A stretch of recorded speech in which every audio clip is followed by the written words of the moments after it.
Good day viewers, welcome to Various Kitchens. Today I'll be teaching you how to make donut glaze. But before we go ahead, I'll first of all learn how to make the donut itself before we go over to the glaze. Please subscribe and share, and also give me a like. Now the first thing we go on with is the measurement.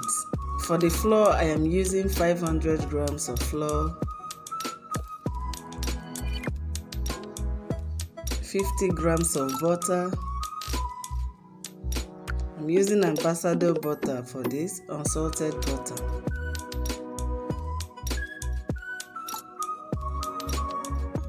100 grams of sugar.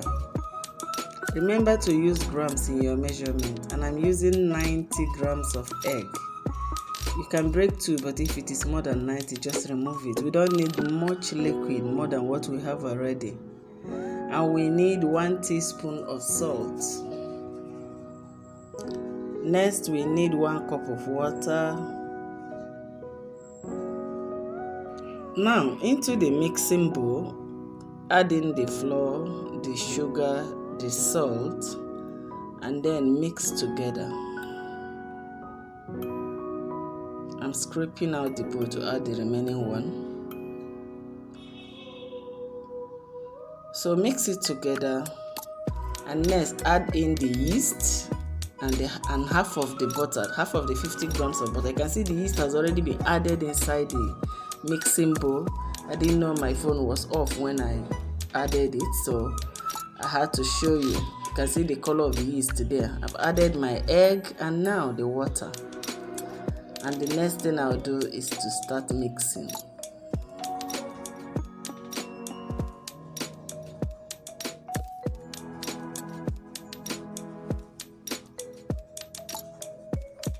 Mix for about 5 minutes before adding the remaining butter. Now I've added the remaining butter, and I will continue mixing again.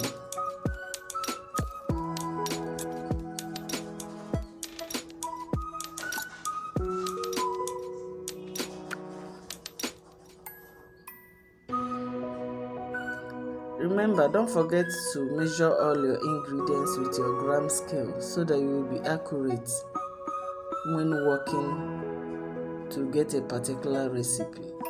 Sometimes the spring scale is not always giving us what we wanted. So now it's been 15 minutes all total that this has mixed, and I am taking it to my work surface after sprinkling a little flour. Now, remember, the machine has done everything, the mixer has done everything. You don't need much, just bring it together, place it into a bowl. But first of all, sprinkle some flour into the bowl and then place your dough and allow it to rest for 5 minutes.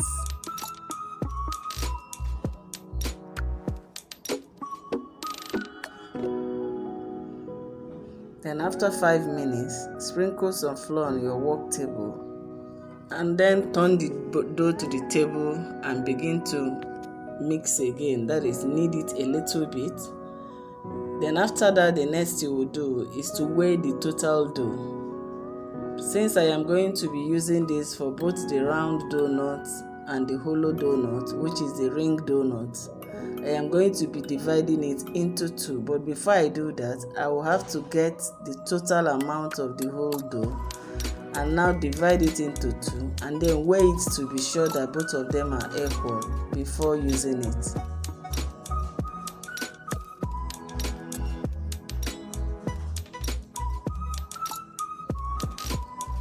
It gave me about 948, so I divided the dough into 2. So each one was giving me about 474, something or thereabout. So now I've gotten the division. I'm now rolling out one of the dough.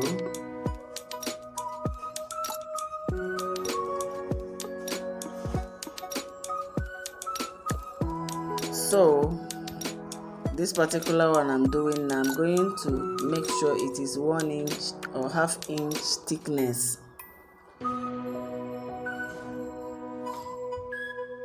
Let's say half inch thickness, and then you begin to cut.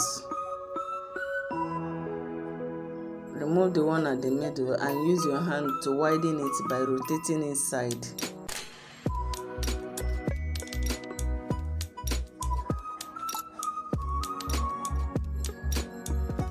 Then place it on a baking tray where I've already placed my parchment papers and sprinkle some flour on top of them so that it won't stick to the paper. This is to enable me fry it easily, remove it easily and fry it in the oil. The same thing I'm going to be doing for the rest of this particular dough.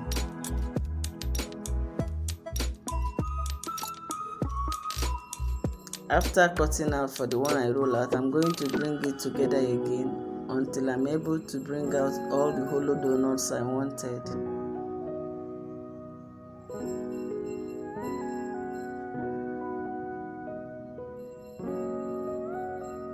So now you take the other one, try hitting it on the table for it to work very well, and then divide the dough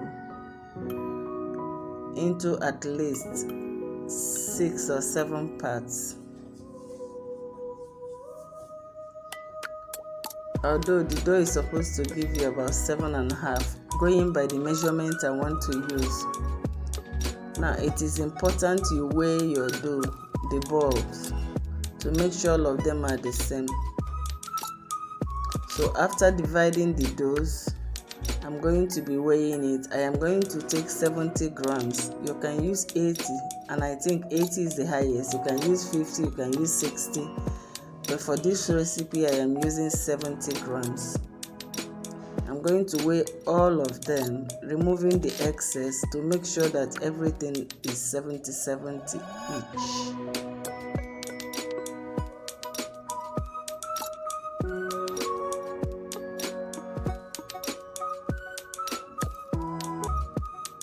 So you can see me doing that. When I weigh, I set aside, waiting to make it a ball.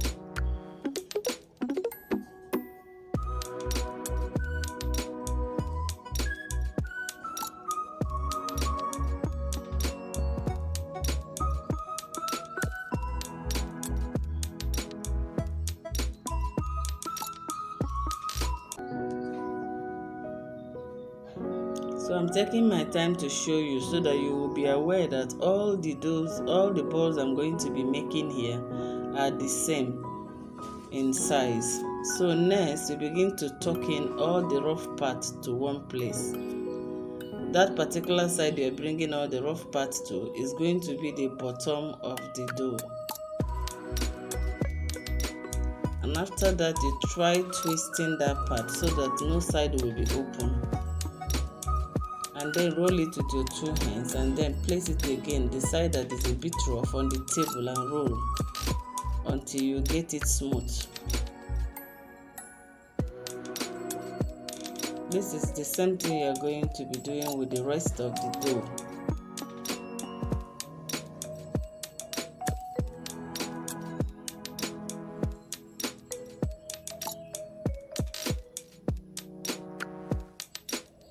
I'm going to do it again for the second time, then the other ones I'm going to be doing it behind the camera.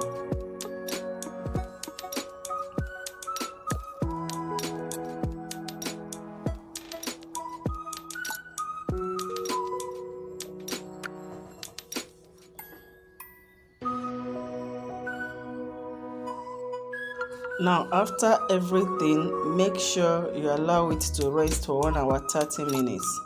Now place your oil on heat, allow it to heat up a little, not too hot, and then begin to fry. Remember, if the oil is too hot, it will definitely not cook the inside of your dough. So it's always very important to allow it to be a little bit hot before you start frying. And to test whether it is okay for frying, first of all, throw in the smaller ball and then you start.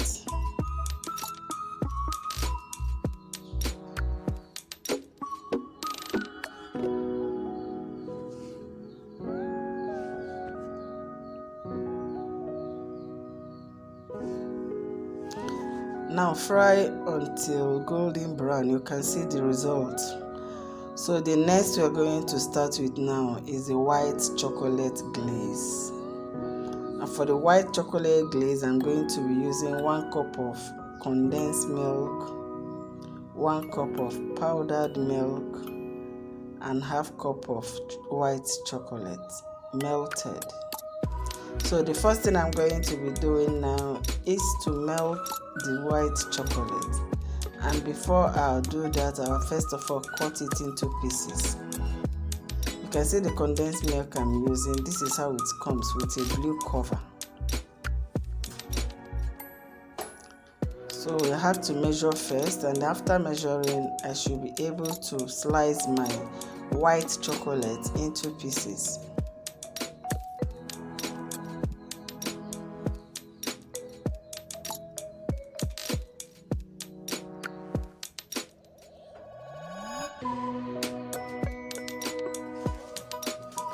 This is 1 cup of condensed milk now. So I'm going to place water on heat before melting my chocolate. But first I slice it.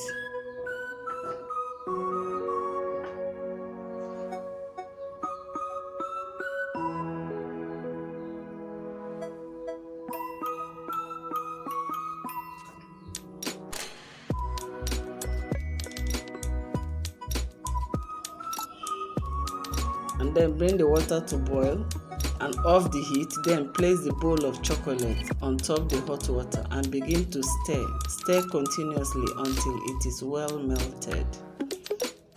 You don't add water to it, as water is an enemy to chocolate.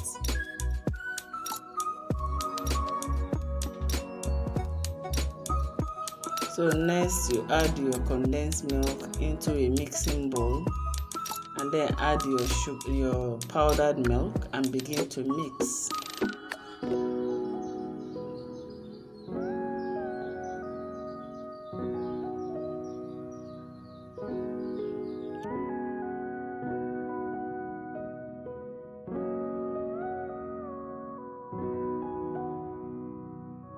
Mix until well incorporated, and then add your ½ cup of melted white chocolate. And your white chocolate glaze is ready. This is a ½ cup of the melted chocolate, and I'm going to add it now.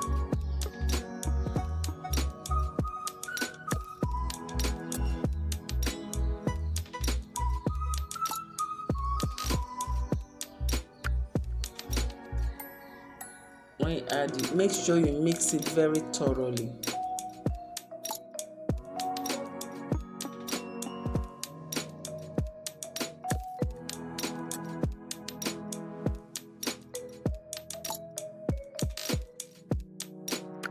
Now, the next thing is to add some of the white chocolate into your piping bag. Set it aside for later use.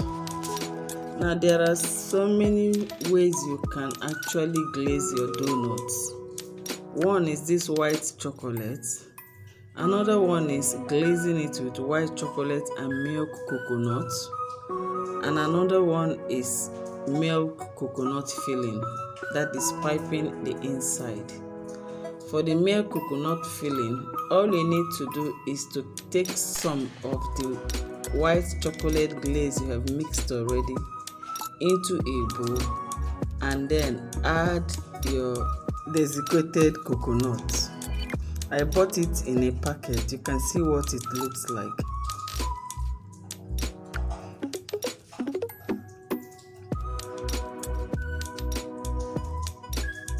By the time I want to add it. So that is it. Just open it and take like a quarter cup, since what I put into that bowl is a very small amount. You don't need too much, because I'm trying to make it out from the first one I have already mixed.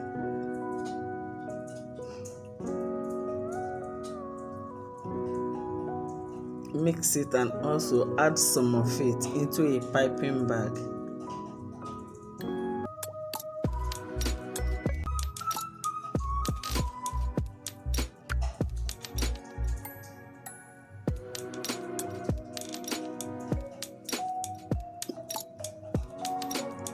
Although I'm not going to add all of them into the piping bag, but I needed to show you how to actually pipe it into your doughnuts.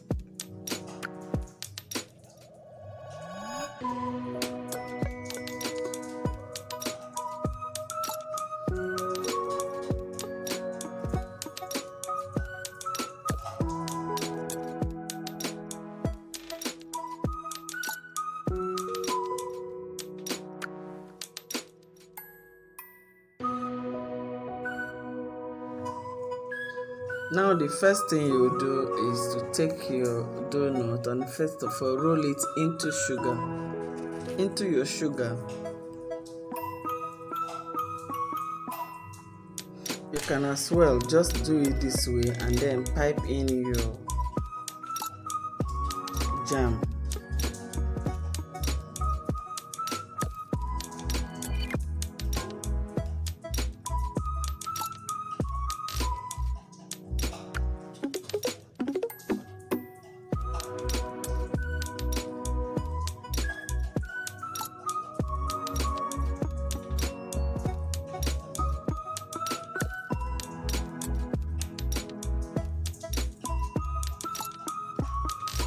So the next thing you are going to do is to open the inside of the doughnut with your scissors or anything like a skewer or dowel rod.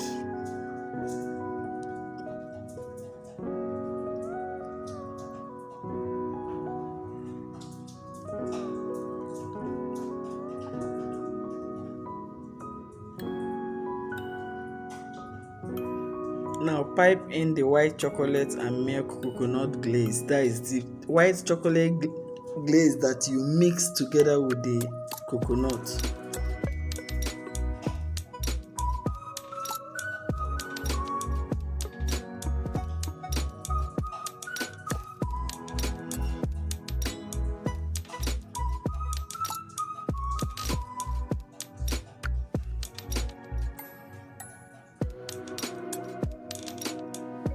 So this one is ready. Set it aside. That's the one you just used now, the one I just flashed on the screen. And if you want to make it alone, the recipe is also there. Now the next, you apply your white chocolate glaze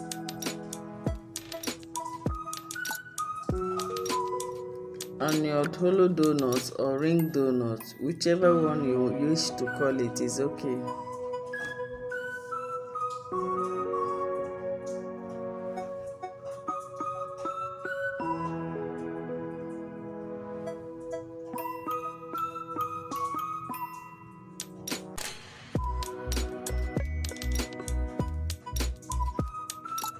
And then pour some coconut, some of the desiccated coconut into your tray or a flat plate,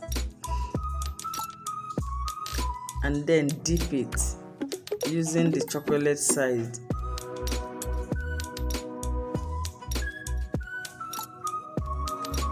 And your white chocolate and milk coconut glaze is ready.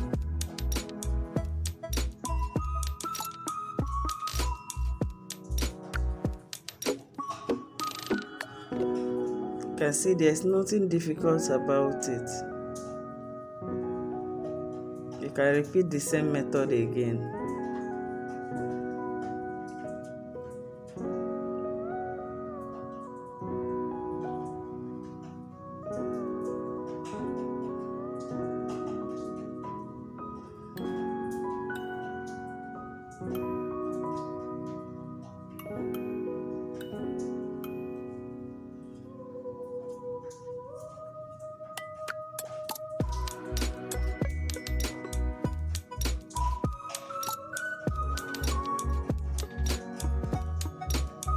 do the same thing. Dip it on that your coconut, your desiccated coconut.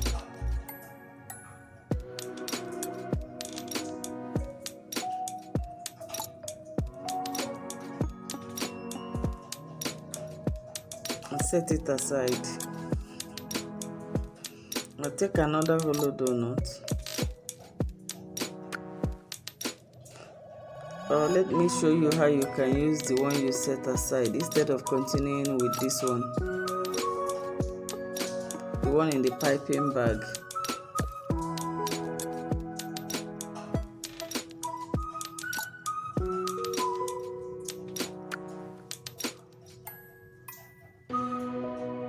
Remember you set aside the white chocolate glaze, the first one we mixed. We collected some and set aside. So now you go ahead with it. In this particular one, you are not supposed to dip it inside the desiccated coconut. You can just drop it like that. Let it just flow. That's the beauty.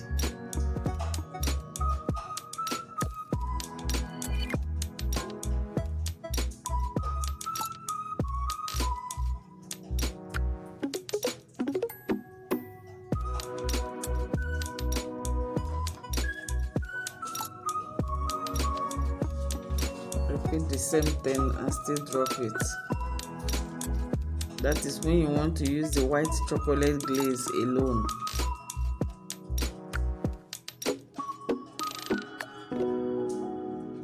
So now I am still using the white chocolate glaze together with the milk coconut glaze, the one that is remaining in the bowl. Remember I added some inside the piping bag.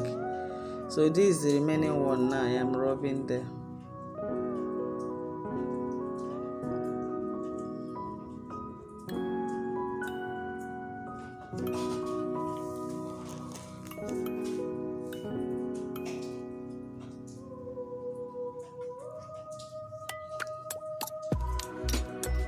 And it is ready. The next video I'm going to be showing you will be how to make a jam on your own and how to use it to fill your donuts, so that even if you don't want to buy the ready-made jam, you can use your hand and do it. So you can sprinkle some sprinkles on top. There is sugar wedges on top. You can use chocolate and run on top, depending on what you want, just to garnish it and make it look more appetizing. So this is what I used. You can make some frosting on top. Everything is according to your choice.